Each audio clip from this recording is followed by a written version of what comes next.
하나님께서는 심은 대로 뿌린 대로 거두게 하십니다. 죄를 뿌리면 그 죄에 대해, 선을 뿌리면 그 선에 대해, 성실을 뿌리면 그 열매에 대해서 결국엔 거두게 되는 날이 옵니다. 성경 속에도 그런 일들이 얼마나 많은지 모릅니다. 노아의 정성은 방주를 만들어 구원받게 하였고, 사도 바울의 정성은 많은 교회들을 세웠으며, 다니엘의 오랜 세월 동안에 규칙적인 하루 3번의 정성 어린 기도는 하나님을 감동시키기에 충분하였습니다. 그런데 그런 정성이 없음에도, 또 받을 자격 없음에도 불구하고 주님의 은혜가 임하고 반대로 착하게 살았는데, 지극한 정성을 다해 하나님을 섬겼는데 고난과 환난 속에서 살아간 경우도 많습니다. 욥도 그러합니다. 욥처럼 하나님 앞에 지극정성인 사람 없습니다. 그는 온전하고 정직하여 하나님을 경외하며 악에서 떠난 자였습니다. 동방 사람 중에 가장 훌륭한 자였습니다.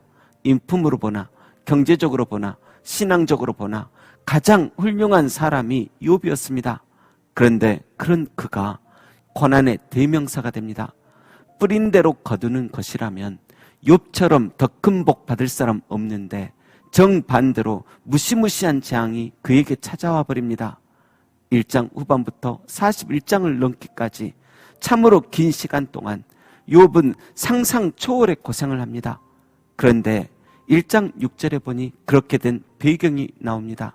하루는 하나님의 아들들이 와서 여호와 앞에 섰고 사단도 그들 가운데 온지라. 여기에 보면 하루는 이라는 단어가 등장합니다. 이 하루를 왜 우리가 주목해야 되냐면, 이 하루 동안 우리의 그토록 잘 나가는 모든 계획이 완전 무산되기도 하고, 이 하루 만에 역전되는 날이 오기도 하기 때문입니다. 열왕기하 7장에 보면 사마리아 성이 적들의 포위로 인해 음식이나 생활용품이 보급이 되지 않고, 있다고 해도 터무니없는 가격으로 거래되며 배고픔으로 죽어갈 정도의 상황이었습니다. 그런데 그때 엘리사가 이렇게 선포합니다. 내일 이맘때 사마리아 성문에서 보리 2수아에 한 세겔을 하고 고운 가루 한 싸에 한 세겔을 하리라.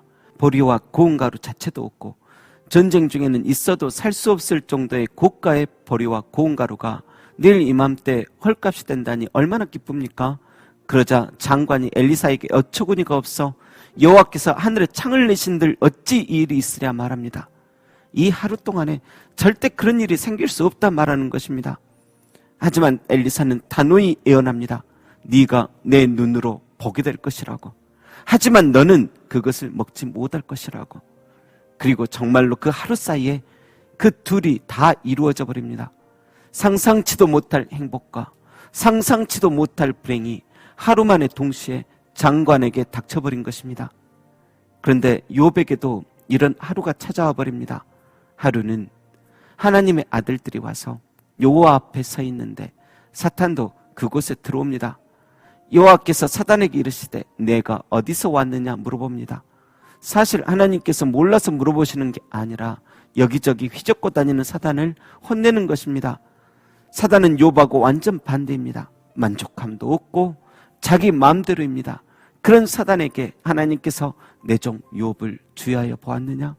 그와 같이 온전하고 정직하여 하나님을 경외하며 악에서 떠난 자는 세상에 없느니라 말씀하십니다. 욥 좀 주의해서 봐라. 그런 사람 없다. 그런데 너는 왜 그러냐? 이런 뉘앙스입니다. 그러자 사단은 화가 나서 반항하듯 말합니다. 욥이 어찌 까닭 없이 하나님을 경외하리까? 다 까닭이 있겠죠. 괜히 잘하겠습니까? 주께서 그와 그의 집과 그의 모든 소유를 보호하시고 하는 바를 복되게 하시니까 하나님 잘 섬기지, 어려우면 이렇게 하나님을 경외할 것 같습니까?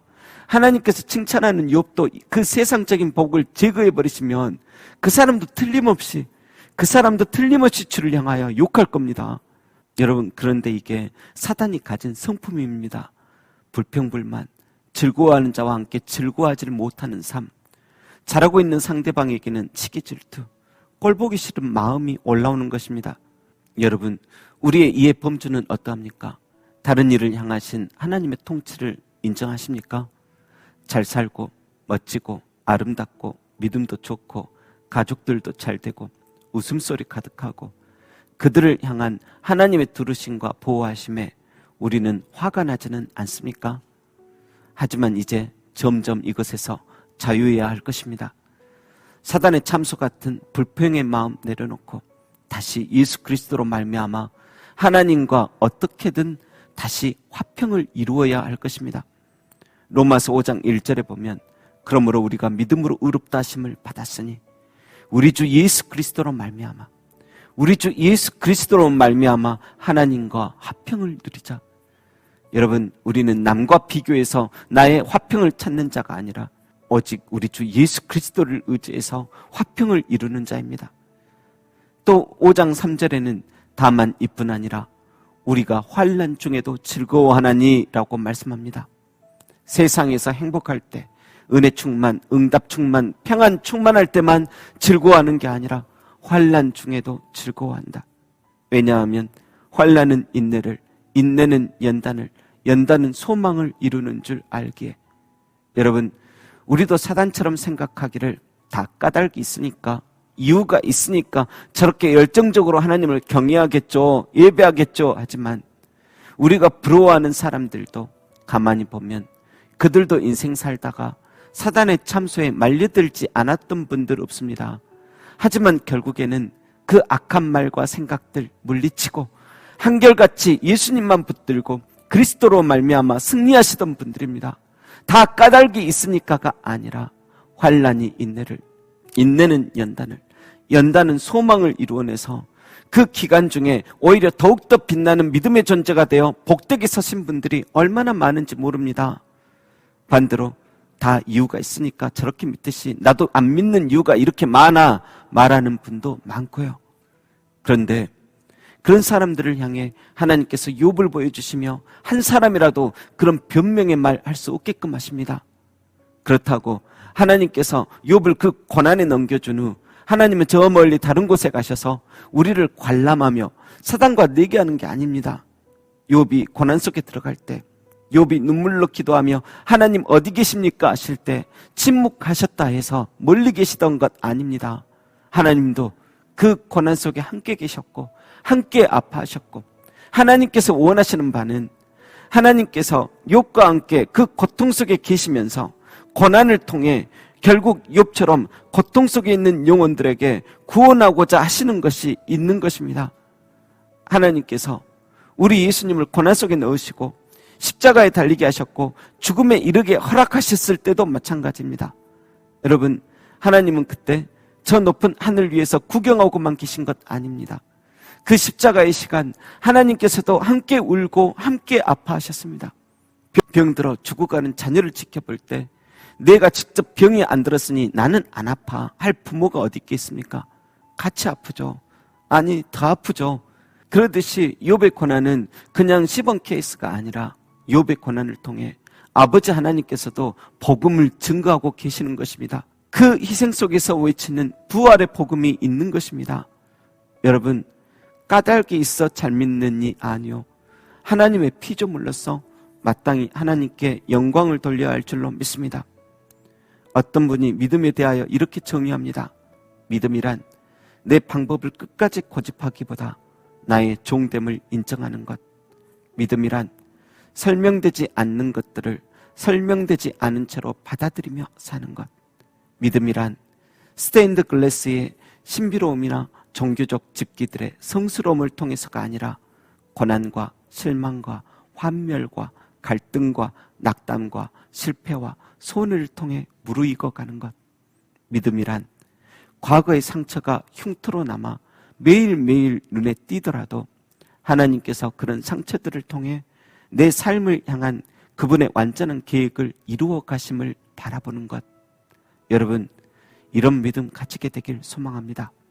고난 중에 욥처럼 끈질기고 질긴 생명력 있는 믿음이 있길 바라고, 설명되지 않는 것들을 설명되지 않은 채로 받아들이기도 하며, 우리의 지나온 고난들이 지금 고난 속에 있는 이들의 눈물을 닦아주고 고난 속 복음을 전해줄 수 있는 귀한 도구로 결국 사용되어지시길 주님의 이름으로 축원합니다. 기도하겠습니다. 죽음에서도 부활하는 그리스도의 생명을 우리가 믿었으니 우리도 우리의 십자가 앞에서 욥 같은 고난 속에서도 우리의 믿음이 그처럼 끈질기게 하옵소서. 사람들과 비교하여 믿고 안 믿고 우리의 믿음을 결정해 보는 게 아니라 우리 주 예수 그리스도로 말미암아 하나님과 화평을 누리자 하셨으니 오직 예수님 안에서만 우리의 믿음을 결정하게 하옵소서. 감사드리며 욥의 고난 속에서도 함께 하셨듯이 우리의 고난 속에서도 여전히 함께 계시는 예수님의 이름으로 기도합니다. 아멘.